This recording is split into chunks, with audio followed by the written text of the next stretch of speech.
This is the Conscious Radio Network.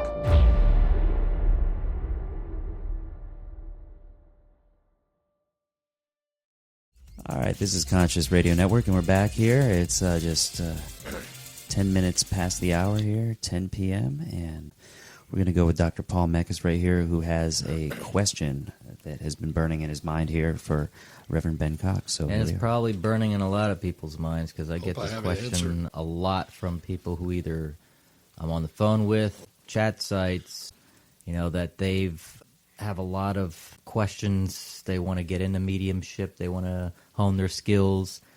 Where can they go? There might not be a lot of... not every town has a spiritualist church or a community to go to. Where would they go seek the further information to hone in on finding a place? First of all, the internet is an invaluable source. Generally speaking, you can find the location of a not necessarily spiritualist, but spiritual church or group near you. May not be in the same town you're in, but near you. And you're going to have to look. I often tell people, check the phone book, see what's listed. But what you want to do is you want to try to find classes. Unity Church teaches meditation. Now, Unity's not spiritualism, but it's close. They do a lot of good things. Mm-hmm. I like Unity Church. I've worked there. Rick and I have spoken there. But, again, the internet and checking sources, there are lists out there of spiritual churches and where they are. Now they can also seek the ASA or the NSC. Oh, was it NSAC? NSAC. Right. Yeah, you can look up the American Spiritualist Association, NSAC. Was it National? Boy, I lost that. National Spiritualist National Association Spiritual of Churches. Association of Churches, AFS, American Federation of Spiritualists, and see where they're located. American Federation is down to one church. That's up in Boston. American Spiritualist Association is the Chapel of Spiritual Light. I almost had a second one starting under us, and they decided it had nothing to do with us. They just decided not to start church. Yeah, it's going to be in Daytona. So, but they just need to look and research. And don't be afraid to look up a place like Cassadaga on the internet and make a phone call. Yeah.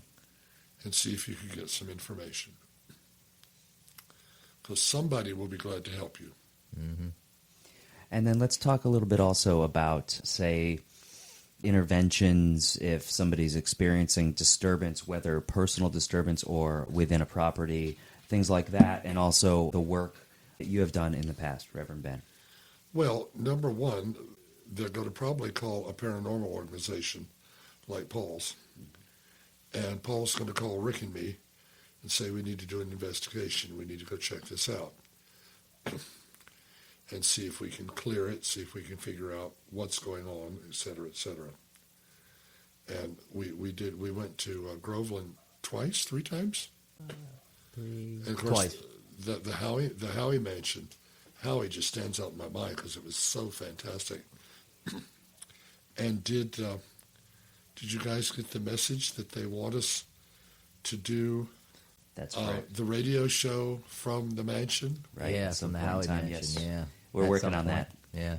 So, yeah, Jacqueline called me the other day, and she really wants that to happen. Yeah, we've got some further correspondence with her on that. So, yeah, it's looking pretty promising.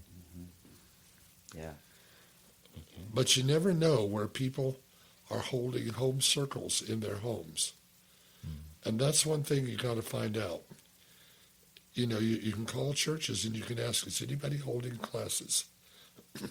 Doesn't necessarily have to be the pastor.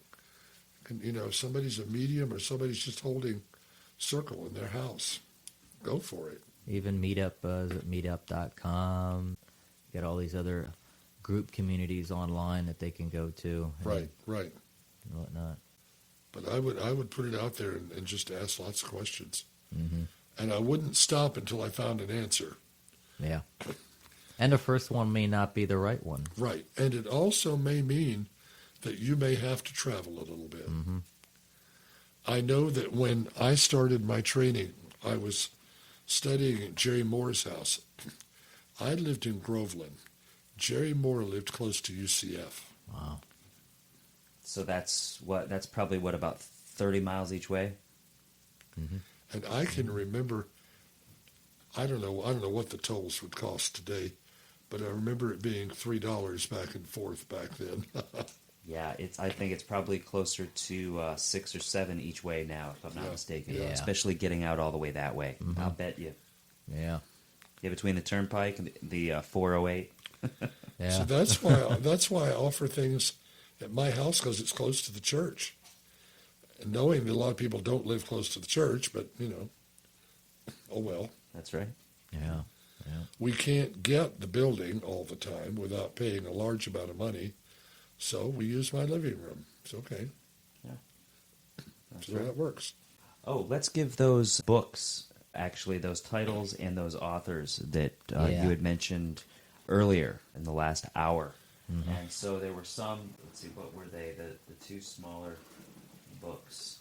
That's right. So it's Beyond Human Personality.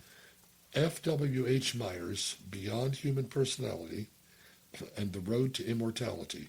That's right. These are the 2 books that he channeled 32 years after his physical death through Geraldine Cummins. You can look them up by Myers, M-Y-E-R-S, or Cummins, C-U-M-M-I-N-S. Either way. They are remarkable. They are worth reading. Let me see the covers to those, and then I'll That's make great. a reference to put on our website. And these book titles will be posted on our website. ConsciousRadioNetwork.net. This one is If you're listening, you're already there. by Dr. Ian Curry, called You Cannot Die, and it's 100 years of research on death. But the chapter on Myers and his 2 books is so good, I bought the whole book. If you are interested in the work of Geraldine Cummins, channeling the work of Myers, there's a book about her and her work called Swan on a Black Sea that is interesting, strange, interesting. And Geraldine is also part of the cross-correspondence case. Interesting. And I believe the first book when I started taking the mediumship class with you was Sir Arthur Conan Doyle's The History of Spiritualism. Right, absolutely. It is now published in 2 volumes. That's right. It used to come all in one big volume, and you got both in there for the same price. Now, so they can make a little more money, they split it, and you buy 2 books. Okay. I'd like to interject this right here, and this is on page 83 in F.W.H. Myers' Geraldine Cummins book titled Beyond Human Personality, right here, talking about 2 aspects. Here we're going to get into duality, but this is really wonderful because it really brings it all together. The intelligent man or woman must note the duality that prevails throughout the universe. Sun and moon, night and day, electron and proton, male and female, 2 by 2, they present themselves to his observation or her observation. Yet it should always be borne in mind that they are 2 aspects of the one, and that one is Spirit, Father, Mother, God. Yeah. Okay, so let's see, I guess if there's any last thoughts, any hot topics. Well, I want to read part of my thesis. Okay, let's do that. About the cross-correspondence case. Yes. Excellent. The Society for Psychical Research devoted hundreds of pages to the topic of cross-correspondences. It has been suggested that the scheme originated with F.W.H. Myers. On the other side is a method of communication that would eliminate the booger of so many psychic researches, telepathy from the living. What am I receiving from you that you know? Is it possible that I could be having telepathy with someone on the earth who knows this, it is at least a certainty that while he was on the earth, Myers considered the project in simple form, namely to get the same word or message through two mediums. That was the goal. A cross-correspondence occurs when spirit communication received through one medium is connected to communication received through another, different medium, or mediums. Two or more mediums are usually located at some considerable distance and are unaware of the connecting messages. Discovering that connecting message involves a great deal of research on the part of a facilitator or coordinator who has to sift through all the information and be able to recognize the connections between the messages. And please realize that this information that was sent by Myers and Gurney and others is unbelievably highbrow and unbelievably complicated. And the first one to recognize it was a lady in the SPR called Alice Johnson. Now, I have a question about how this was set up, but it would seem likely that to aid in the simplicity of, say, setting up a particular time when someone would be the sender, no time. They were all getting stuff at different times, and they would all send it into this central clearinghouse, as it were. Yeah. That's a lot of data. Yeah. Now, here's something interesting. Cross-correspondences were found in groups as far apart as New York, London, and Bombay. It has been considered, this case, which I found at 3 o'clock in the morning on my computer, has been considered one of the most striking evidences of survival yet obtained. The cross-correspondences are a vast collection, 14,000 pages to be exact. Whoa. Of apparently linked mediumistic messages that began in 1901 and lasted for 31 years. All the mediums were women. They were scattered around the globe.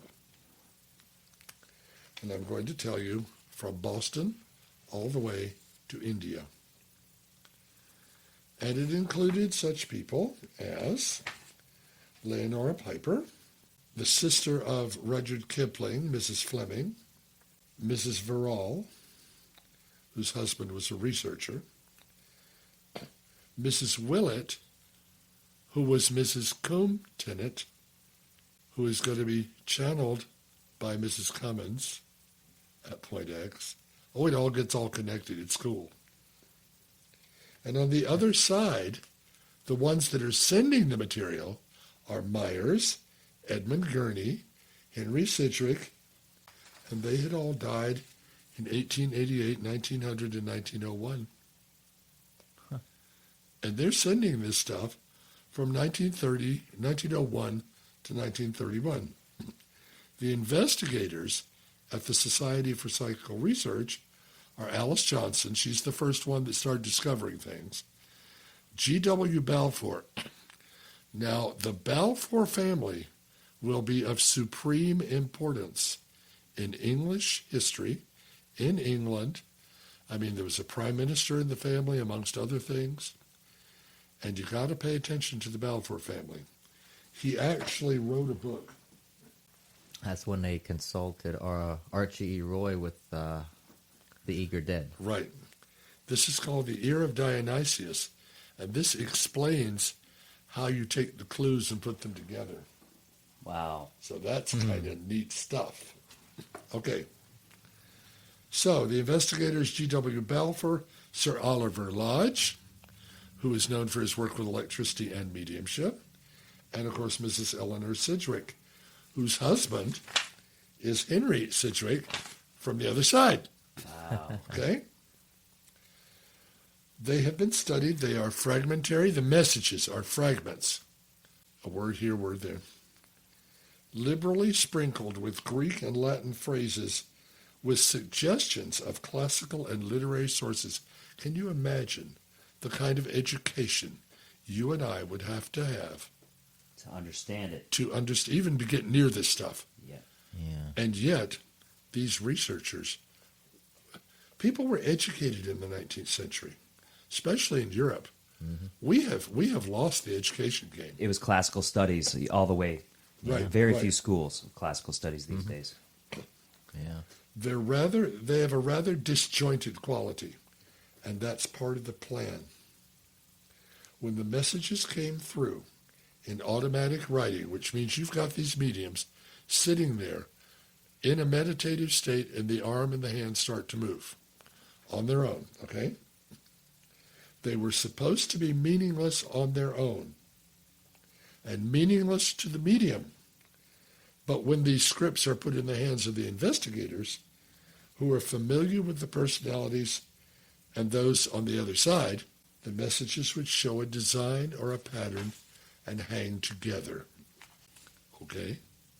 You ready for the case? Oh, yeah. One of the most I'll speak English tomorrow.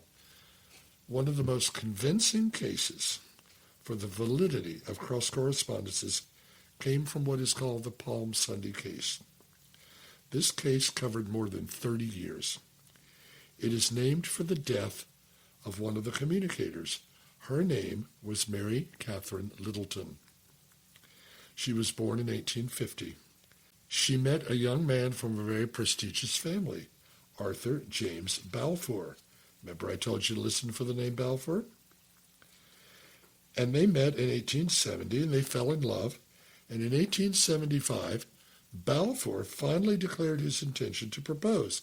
However, a tragic event changed everything. Mary Catherine died of typhus on Palm Sunday, 1875, without having seen Arthur again so that he could propose. The first communications in this case happened after the death of Frederick Myers, who died in 1901.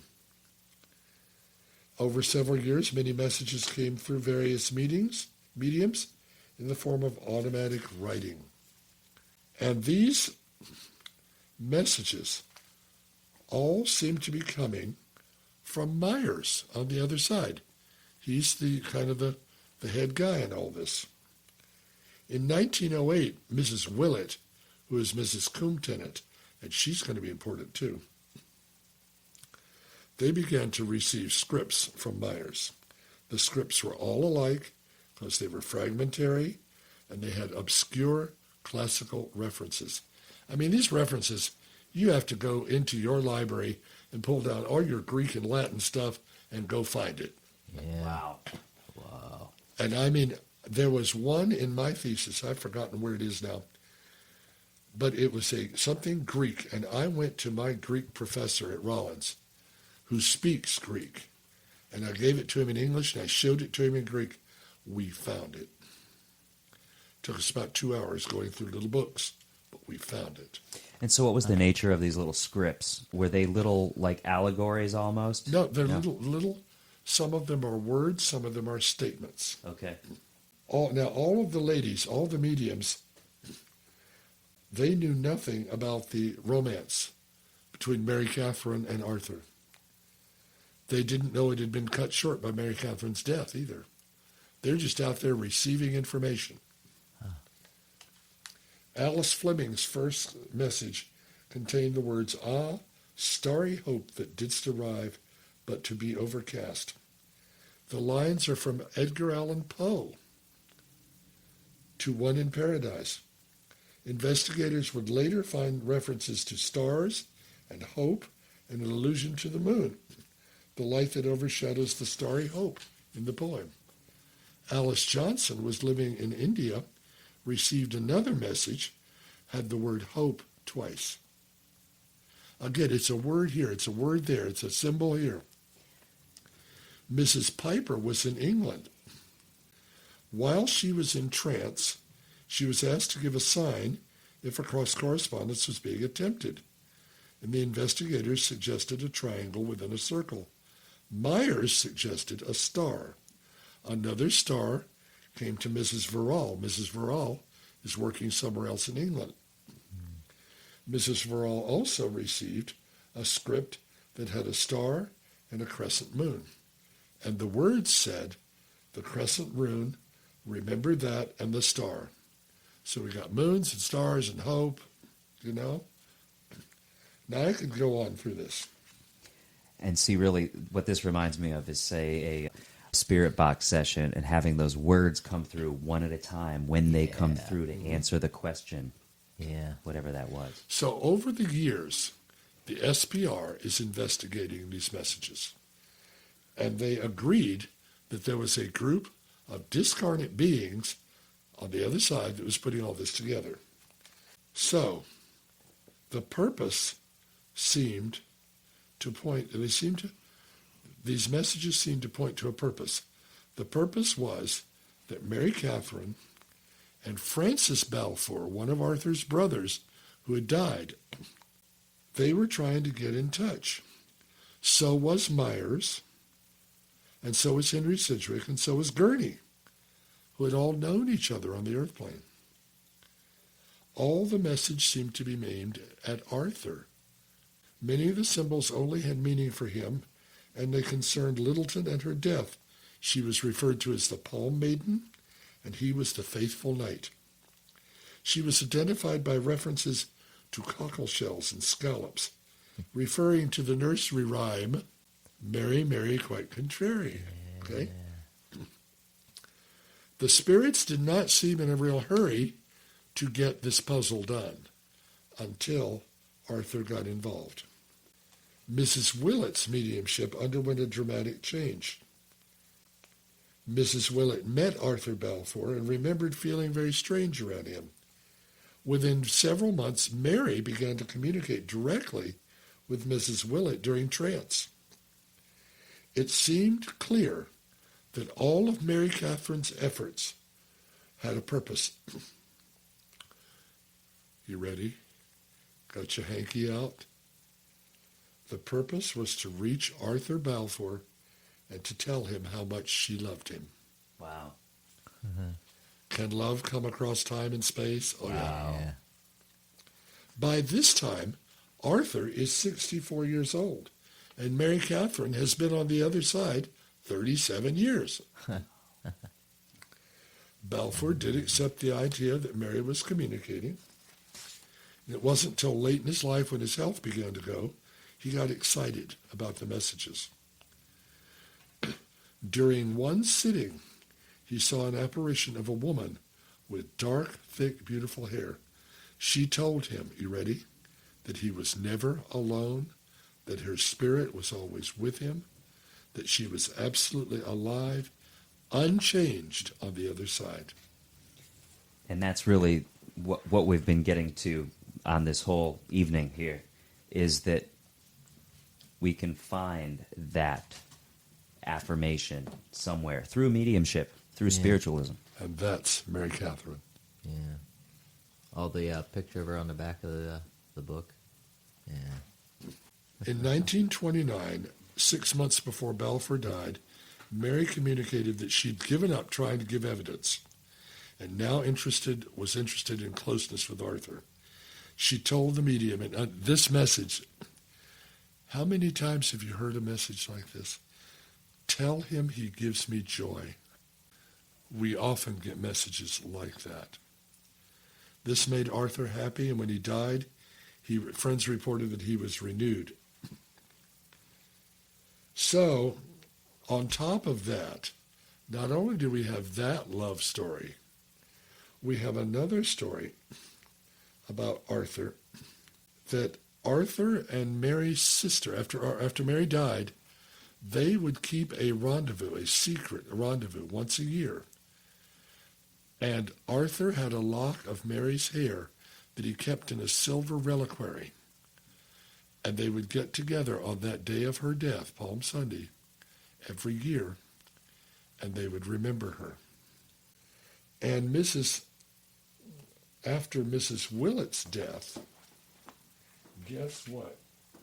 Remember Mrs. Cummins? Yes. Mrs. Cummins began to channel Mrs. Willett.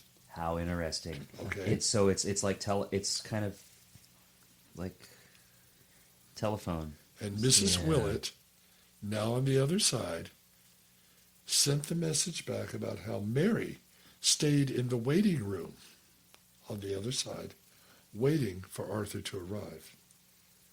She remained at the border, waiting for him, and put away everything to wait for an old man's soul. So she was the first to meet Arthur when he crossed over, and they went into the next level together. So let's talk about this waiting room here a little bit further, because that sounds like an interesting concept for folks out there. Yeah. What's your take on the waiting room? I think that when we go into the next dimension, we go into a place that's very close to Earth. Because of confusion, we're not sure. Mm-hmm. Sometimes we don't know we're dead. Yeah. And we wonder why nobody's listening and nobody's talking to us. Again, there seem to be 7 levels. I think that first level is a place where we can hesitate and wait. We can also get stuck there. That's why we do spirit rescues. Yeah. But I think we can wait there because there's other dimensions. And there's people that we love so desperately that we want them to be with us. And we're willing to wait for them. At least that's what this indicates. Now there's a whole nother chapter to this that I haven't even begun to talk about. And with that, really quick before we get into that, let's talk about how perhaps those attachments are so strong between somebody on this side and then somebody on the other side. A really strong emotional attachment. What happens there a lot of the time? Well, the attachments, emotional attachments, can hold us back. And hold the person on this side back or the person on the other side back? You can hold back their progress. See, the thing that's so great about our involvement is that we can actually help them move on. By praying for them and sending them good energy and so forth, we can encourage them. And typically, how does that encouragement occur? What modes of prayer? Okay, so it's prayer. Prayer, meditation. Okay. And then what about, say, more of an intervention that's along the lines of, say, was it Groveland? That kind of dynamic that goes on. Yeah, you see, you can always go in. And when you have a situation, because the spirits are going to let you know they're there. And if you've got a spirit that has some emotional attachment and things, to a place or something like that, you can go in through seance and so forth and encourage them to move toward the light. Sometimes they have trouble doing that because they're so tied to the material world. And they may want to, they may have something, if there's a will that's contested and there's something that needs to be found and they know where it is, and they're so desperate to communicate these things that they will stay around and they won't go until somebody listens to them. Yeah. If the will is under the fake bottom of a drawer, or there's money somewhere, people get concerned about a lot of things. It's almost like what Andrea Perrin was saying about her mother, that all this stuff was happening, but that once her mother acknowledged the spirit there, everything stopped. But it took 10 years for that to happen. Yeah. The father was no help either. No. At that point, Yeah. right? Yeah. He was no help. Okay, the coda. The work was continued by Jean Balfour, Countess Balfour. She became the official custodian of the secret. And she kept that secret from 1930 to 1981 when she died. Her daughter, Lady Allison Kramer, is the one that contacted Archie Roy to write the book The Eager Dead, based on the 14,000 pages of communication. Wow. A lot of the people were very prominent in this case. British Prime Minister Arthur Balfour, first Earl of Balfour, later Foreign Secretary, creator of the Balfour Declaration that promised a Near East home to the Jewish people. Gerald, his brother, was a statesman and philosopher. Their sister, Eleanor Mildred Balfour, became the wife of Henry Sidgwick, who is communicating from the other side. Mrs. Coombs from Wales. She was a magistrate, a member of the highly respected Art Society in Wales. Nobody knew she was a medium until after her death. And really quick, with that, what was the climate in those days about mediumship and about spiritualism compared to perhaps now, just to put everything into perspective? England is much more open than we are. Spiritualist churches were and are common, whereas in America, where it was born, it kind of got squashed. And when did it really start to become squashed? Historically, would you say would be the significance? By the beginning of the 20th century. Okay. We had about 50 years of real glory. And of course, in England, after World War I, it really took off. Yeah. Because of all the communication. And so people were flocking to the church because they wanted to hear from those who didn't come home. And Sir Arthur Conan Doyle, of course, is working and writing in the middle of all that. And so please, just for those folks who might not know the history and the significance of Sir Arthur Conan Doyle, let's first acknowledge what he's probably most noted for. Sherlock Holmes. Right. Mm-hmm. And even if you carefully read some of those stories, they're about spiritualism. And I have at home an interview on DVD with Sir Arthur's son at the Doyle Foundation in Switzerland, where he talks about his father as a spiritualist. And so Sir Arthur Conan Doyle is the author of The History of Spiritualism. Yeah. As well as several other books. Many, I have his last book. He died in 1930 and published a book in 1930, just before he died. And the nature of that work? It's a group of essays on spiritual topics. I won't say that they're as good as some of the other stuff, because I think he was pushing to get through with it. But still, he's an authority. That and the Travels of a Spiritualist, where he's just traveling the world preaching, and he's establishing churches in Australia. I mean, there's a spiritualist church in Brisbane that he started.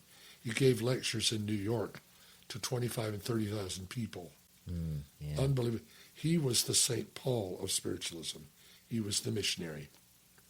And see, this is amazing for those of you folks who might not have ever been aware of this before. I mean, this is pretty big, especially with the films that were just made, with starring Robert Downey Jr. and Jude Law, amongst others. Which are not very good.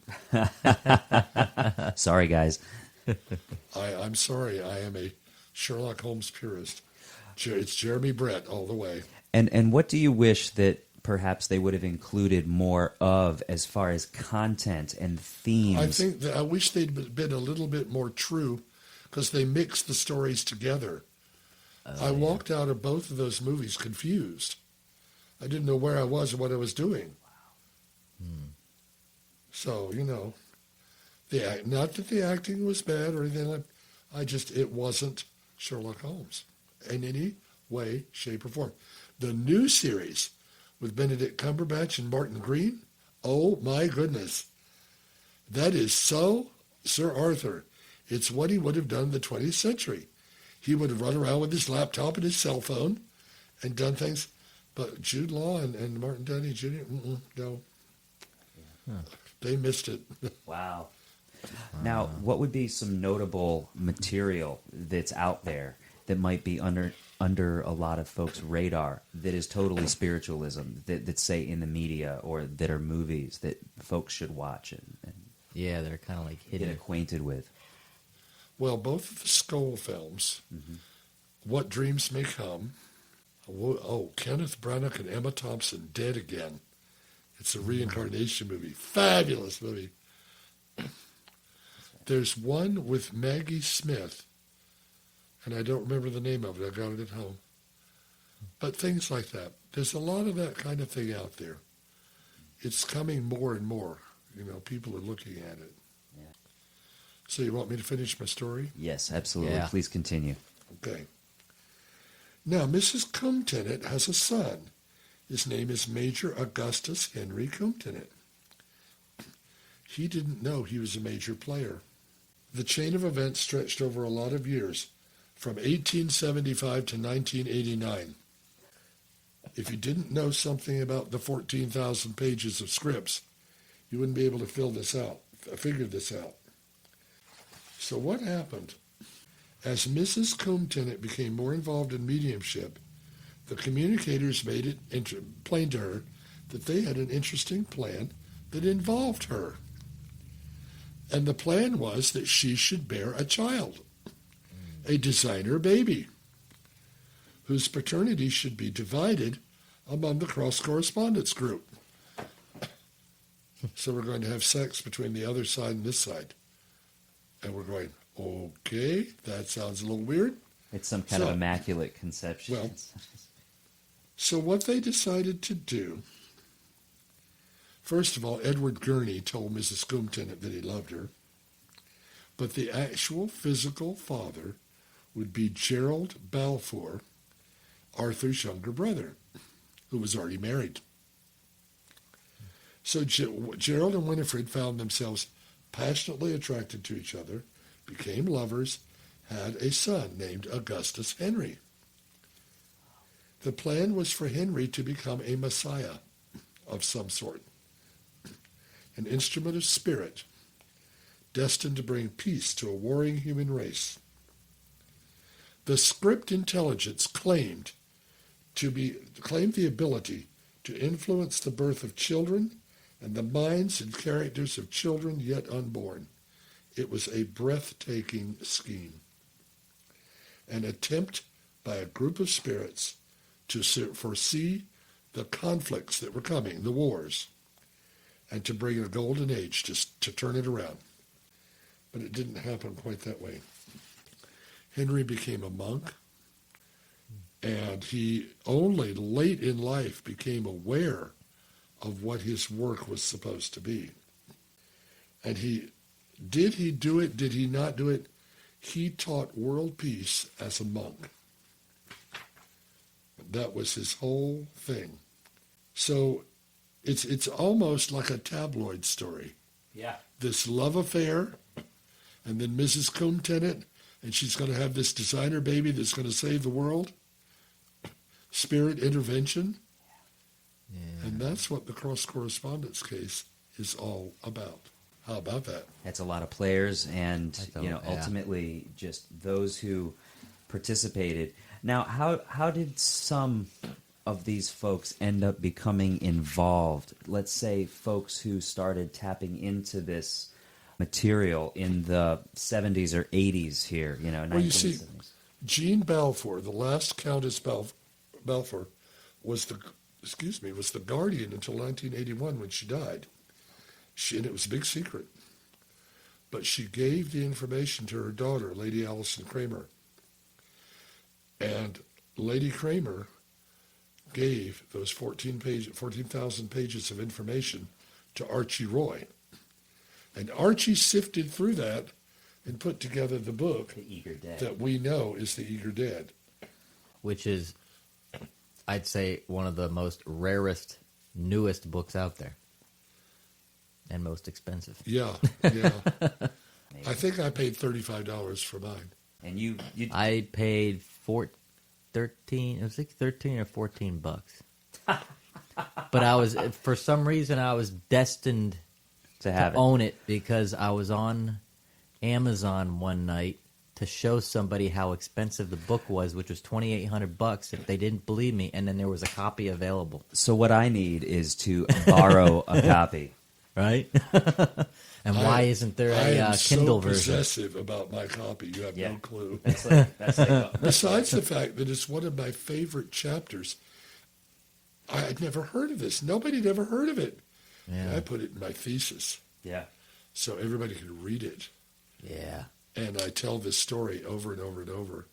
In fact, I'm thinking about doing a Sunday circle on it this summer with my slide projections. Yeah. I have pictures and maps and everything. Yeah. That'd be interesting. Yeah. So, yeah. Wow. But it's one of the, and then when you realize that Myers is still communicating through the skull group, he hadn't given up. And so these days, what has become of this group as we know it today, right now? You mean the communicators Yes, from the other the side? communicators. And They are still there. Myers is still there, still trying to get messages across. We assume that the others are still with him. Do we know that? Can we prove that? No. But the Balfour family is still in England. I don't know what they're doing. because that would be the question: is what are people doing as far as those receiving But information? the SPR Mhm. is still working. Right. And they have one of their members died recently. I actually have the footage of him dying. He was at some conference, and he stood up to say something, and crumpled to the ground and was gone. Wow. He's written a book on mediumship like this. Wow. And who is this individual? I can't remember his name. Wow. So there's some material out there that's, Oh that's yeah. been Oh yeah. proliferated in a way. That came through. There's all kinds of stuff out there. There's stuff to read. There's stuff to experience. Don't let the fact that you can't find a place stop you. Keep looking. Keep researching. Keep looking on the net. Look for that copy of The Eager Dead. You'll find one. Right. And keep looking for the truth, Yeah. and really what resonates with you. Yeah. And that's ultimately going to come from a place of loving Yeah. and a higher vibration. Because that's what this cross-correspondence case is all about. It's all about love. Love across time and space, which is the title of another book by an Irish girl named Jenny Cockle. Love across time and space. And that's a whole nother story for another week. Yes. Yeah. And so I think that just about wraps us up for this evening, actually. What time do you have there? I've got 10:56. Okay. So any last words, Reverend Ben, For me, for you? spiritualism is truth.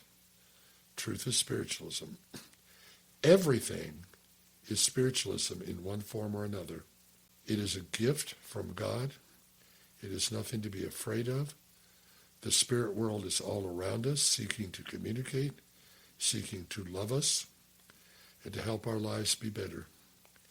It is nothing to be afraid of. Again, rules must be obeyed. Respect, doing things the right way. Because just like people, there are bad people in the world, there are bad spirits on the other side. They're not evil, they're just not developed. We got undeveloped people in this world. Yeah. So it's nothing, there's no such thing as evil spirits and all that. They just haven't got the message yet. So don't be afraid of it. Go to the psychic fairs. Check the mediums out. Don't go to just one. Go to them until you're satisfied that you have evidence that what you've heard is the truth. That's right. Okay? That sounds good. Sounds awesome. Well said. All right, so this is Conscious Radio Network, and we are wrapping it up here on February 8th, 2015. And so we just once again want to ask you to invite your friends and those who are in your circles to ConsciousRadioNetwork.net. You can find us on Facebook at Conscious-Radio-Network. You can find us pretty easily, or through And you can Claremont find us Paranormal. also on Twitter. That's Conscious, the number 3, and Radio. You can find also some links of our other work on YouTube at just Claremont pretty much Paranormal. Google us as far as videos on YouTube. It's Claremont, CLERMONT, Paranormal, 2 words, or ClaremontParanormal.com. and the Chapel of Spiritual Light. And a Chapel of Spiritual Light. www.chapelofspirituallight.org to find out what you'd like to know about us and our location and our schedule and all that. Mm-hmm. Other than that, that wraps up our show. You all have a good evening. We will see you or hear from you next week, next Sunday. And also stay tuned in the next couple weeks as we will have a daily morning show for 1 hour between 9 and 10 o'clock in the morning. Just a morning rant, the rooster, so to speak. And other than that, you all have a good evening. We'll see you next week. Thank you.